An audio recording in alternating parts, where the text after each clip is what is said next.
অনেক অপেক্ষার পর আমার দাদার বিয়ের দিন কিন্তু এসেই গেছে, আর আমি বোন হয়ে একদম সাজবো না সেটা হতেই পারে না।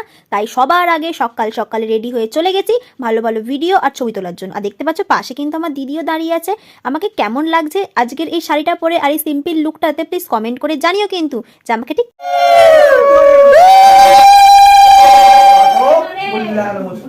সৌমনস্য মস্তু অভ্যত চালিষ্ট চাস্তু শিব আপসন্তু কল্যাণ।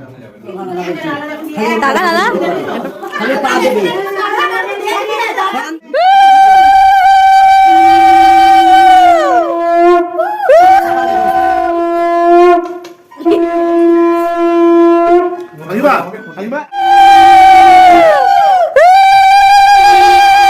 তত্ত্বগুলো কিন্তু বাইরে সাজানো হয়ে গেছে, কারণ এরপর যাব আমরা সবাই সাজতে, কারণ দাদার বিয়ে বলে কথা প্রচুর সাজতে হবে। সো টাটা, আজকের ব্লগটা এই পর্যন্ত।